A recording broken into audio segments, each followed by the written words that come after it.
పసుపు అంటే ఎట్లా వండిస్తారు అనేది మనకు అందరికి ఎరకనే. పసుపు వేసిన 9 నెలలకు పసుపు చేతికి వస్తుంది. సో పసుపు చేతికి వచ్చే వరకు మనకి ఎరక. కాకపోతే దీని వెనకాల మళ్ళీ బాయిలర్లు పెట్టి బాయిల్ చేసి దాన్ని ఎండేసి ఇవన్నీ కార్యక్రమం జరుగుతుంది. సో అవి ఎట్లా జరుగుతుంది అనేది అనుకుంటే ఒక్కసారి నేను వెనకాల చూస్తున్నాం కదా బాయిలర్. సో బాయిలర్ కింద నుంచి ఒకరేమో పసుపు తీస్తున్న విజువల్స్ మనం చూస్తున్నాం. సో ఒక రాడ్ తీసుకొని పసుపు అంతా కూడా మెత్తి ఆ ట్రాలీలకి వేస్తున్నారు. సో దానికంటే ముందు ఏం జరుగుతుంది అంటే సిఎంఆర్ షాపింగ్ మాల్ మన హైట్ నగర్ లో భాగ్యలతా కమాన్ పక్కన ఫిబ్రవరి 29న ప్రముఖ సినీ తారలచే గొప్ప ప్రారంభం. పైన డ్రమ్స్ ఉన్నాయి కదా, ఆ డ్రమ్లలో ఉండే దాదాపు 2 గంటల పాటు నీళ్లు మసలు పెడుతుంటారు. బాయిల్ బాగా మసలు పెట్టిన తర్వాత దాదాపు మనం నీళ్ళు ఒక 10 నిమిషాలకి మరిగితేనే మనకు తెలుసు ఇట్లా మరిగి గిన్నెలకి వెళ్ళి బయటపడిపోతుంది. కానీ దాదాపు 2 గంటలు నీళ్లు కేవలం కట్టెల మీదనే అందులో పసుపు వేసి ఉడకబెడతారు. సో ఆ ఉడకబెట్టడం కూడా దాదాపు 20 నిమిషాల పాటు ఉడికిన తర్వాత ఇప్పుడు ఇట్లా ట్రాలీలకి తీసి బయట చల్లుతారు. సో బయట చల్లితే ఇక పని అయిపోయింది మనది అనుకోనికే లేదు. దాదాపు 15 రోజులు మినిమం పడుతుంది. అది వాతావరణం మండుటెండ ఉంటుంది. వాతావరణంలో ఏ చిన్న మార్పులు వచ్చినా ఇక అది ల్యాగ్ అయితేనే ఉండదు. పసుపు కొమ్ము ఇరిగేంత వరకు, అంత స్ట్రాంగ్ అయ్యే వరకు కూడా దాన్ని ఎండేస్తుంటారు. సో ఇదంతా ఇప్పటి కాలం జనరేషన్ అండ్ ఇప్పుడు ఉండే రైతులు పాటిస్తున్న టెక్నాలజీ కావచ్చు, ఆ టెక్నిక్స్ తోటి ఇప్పటికి ఉంది పరిస్థితి. మరి ఒక్కసారి వెనకటి కాలంలో, సో వెనకటి కాలంలో పంటలు అంటే మనకు తెలిసిందే మందులు లేని పంట, ఖాళీ ఎరువులతోటే సాగు చేసేటోళ్ళు. కానీ ఇప్పుడు మందులు మాకులు అన్ని వేసి తప్ప పంట చేతికి రాని పరిస్థితి. మరి బాయిలర్ ఏమో ఇప్పుడు టెక్నిక్, కానీ పూర్వకాలంలో అప్పుడు పసుపు అనేది మనకి ఎన్నో ఏండ్లకెళ్ళి కూడా సాగు అయితేనే ఉంది. మరి అప్పుడు దీన్ని ఎట్లా బాయిల్ చేస్తుండే, ఇప్పుడైతే పాలిష్ చేస్తుండే. మరి వెనకటికి దీన్ని పాలిష్ చేసే పరిస్థితి ఉంటుండే, అప్పుడు ఎట్లా ఉంటుండే సిచ్యువేషన్ అనేది ఒక్కసారి మనం రైతులతో మాట్లాడితేనే తెలుస్తుంది. ఎందుకంటే వాళ్ళ తాతలు ముత్తాతలు వాళ్ళ నాన్నలు ఇదే వ్యవసాయంలో ఉన్నారు కాబట్టి. సో నమస్తే నాని. ఇప్పుడైతే మేము చూస్తున్నాం, అప్పుడైతే మందు లేని పంట పండించేటోళ్ళు, మాకులు ఏం లేకుండా ఎరువులేసి. అండ్ దాంతో పాటు బాయిలర్ ప్రొసీజర్ మనం చూస్తే కూడా అంతే ఇట్లాంటి కొత్త టెక్నాలజీ వాడుతున్నారు. గతంలో మీ నాన్నలు చేసేటప్పుడు కావచ్చు, మీ తాతలు చేసేటప్పుడు ఎట్లా దీన్ని బాయిల్ చేస్తుండే పసుపుని? అప్పుడు మేడం మేము తవ్విన తర్వాత ఇట్లా ఎడ్ల బండతోటి గుంజుతుంటే ఎడ్ల బండతోటి ఇక్కడ కళ్ళం మీకు తెచ్చుకొని ఇట్లా ఏడైతే వాటర్ సోర్సెస్ ఉన్నాయో అక్కడ పోసుకుంటుంటుంది.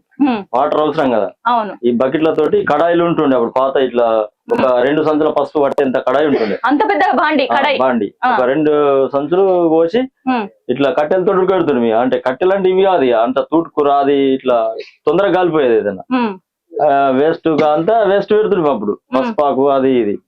అప్పుడు ఆ పద్ధతిలో నడిచింది. అప్పుడేమన్నా మిగిలిన రైతులకు కానీ ఇప్పుడైతే పసుపాకు వేస్తున్నాయి అంటున్నారు. అదేంత ఇది కూడా ఇట్లేనే గంటలు 2 గంటలు 3 గంటలు ఉడికించేది. మొత్తం ఒక 60 నుంచి 70 కడాయిలు తీస్తుంది. 60 కడాయిలు. ఒక కడాయిలు ఎంత పడుతుంది? ఒక కడాయిలా నీకు మనకు మామూలుగా పచ్చడి అయితే 150 కిలోలు పడుతుంది. 2 సార్లు ఉండబోతుంది మాది. కడాయిని దించి ఒక పరి పోసుకొని తడకాలు ఒక్కోలం, మళ్ళా కడాయి తోటి ఒక 5 మెంబర్స్ 5 కావాలి. 5 మంది కావాలి. అంత పెద్ద కడాయి 150 కిలోలు, మళ్ళీ నీళ్ళు జరిపి ఇంకా 5 ఉంటే పట్టుకపోయి ఇట్లా దించి అట్లా తీసుకుపోతుంది. అప్పుడు మొత్తం రెక్కలతోటే కష్టం ఎక్క మట్టుకు. ఈ బయట వచ్చి నుంచి మాకు శ్రమ తగ్గింది కానీ డబ్బులు ఏమి మిగులుతలేవు, ఖర్చులు ఎక్కువ అయిపోతున్నాయి. అప్పుడు మాకు కొద్దిగా మిగులుతుండే, ఇవన్నీ మేమే చేసుకుంటుండే ఎక్క మటుకు. ఇప్పుడు మేము ఒక 2 ఉండే వాళ్ళకి పోతే వాళ్ళు బదులు అట్లా అవుతుండే అప్పుడు. కానీ ఇప్పుడు అంతా మొత్తం సాంప్రదాయ పద్ధతిలో ఉడకబెట్టి చేసుడు అనేది కష్టం అయిపోయింది. మనుషులు దొరకగానే చేసేటోళ్ళు లేరు. ఇక 2000 రూపాయలు ఇస్తాను ఇప్పుడు వచ్చేటట్టు లేడు అట్లా. అందుకని మీరు బాయిలర్ అక్కడికి. ఇంకొకటి ఇప్పుడైతే బాయిలర్లు అయిన తర్వాత పాలిష్ కూడా కొడుతున్నారు. అప్పుడు మేము ఇట్లా చేతులతో రాకుతుండే మేడం. పాలిష్ కావాలంటే అంత కాకపోవు, మామూలుగా మట్టి బిట్టి ఏదైనా ఉంటే పోతుండే. చేతులతో రాకుడు, సంచులలో పోసి కొట్టుడు. ఇట్లా వైట్ సంచులు అవి ఉంటాయి, యూరియా సంచులు, అలా పోసి కొడుతుండే. అట్లా కొద్దిగా కష్టంతో ఇక రోజంతా ఒక 5 సంచుల 10 సంచులకు అంతే ఇక చేసుడు అట్లుండే. అప్పుడు వేరే పాలిష్ లేకుండే, అట్లా చేసి రెక్కలతో చేస్తుంటే ఏది చేసినా. ఏం చేసినా రెక్కల కష్టమే, పండించేది రెక్కల కష్టమే, మళ్ళీ బాయిల్ చేసుడు కావచ్చు, మళ్ళీ మార్కెట్ తీసుకునే వరకు ఏదైనా రెక్కల కష్టం. సో మరి ఇప్పుడు ఈ టెక్నాలజీ ఎట్లా అనిపిస్తుంది? దీని వల్ల పైసా బాగుంది మేడం. పైసా మాత్రం మిగులుతలేదు రైతుకు, రూపాయి మిగులదు. ఇప్పుడు నువ్వు ఎన్ని లక్షలు వచ్చినా ఖర్చులకే పోతుంది. అట్లా ప్రతిదీ ఖర్చు ఎక్కువ అయిపోయింది. ఇప్పుడు మేము అప్పుడు డేలా వస్తుర్రి డబ్బులడానికి, ఇట్లా ఒక 500, 200, 300 ఇస్తే వస్తుర్రి.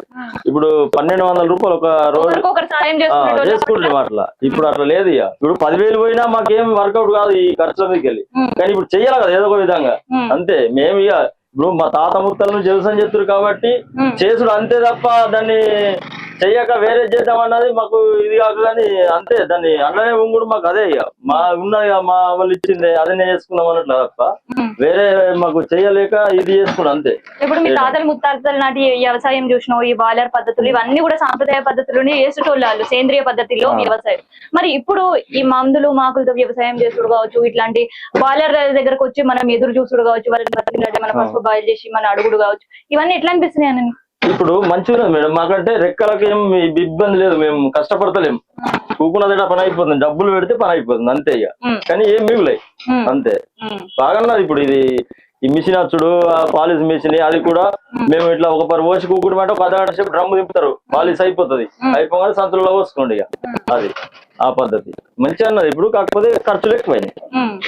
ఇది వెనకటి పండించే పసుపు పంటకు సంబంధించి కావచ్చు, అండ్ తర్వాత వాళ్ళు ఎటువంటి టెక్నాలజీ లేకుండా కేవలం రెక్కల కష్టంతో మాత్రమే వాళ్ళకుండే ఆలోచన ప్రకారం మాత్రమే బాయిల్ చేసి పాలిష్ కొట్టి బయటికి తెచ్చే పసుపు. ఇప్పుడు అంతా కూడా టెక్నాలజీ, అన్ని టెక్నాలజీ వచ్చినట్టు వ్యవసాయంలో కూడా టెక్నాలజీ తెచ్చిన మార్పులు ఇవి. దీనివల్ల రైతులకి మిగిలిన పైసల కష్టాలు.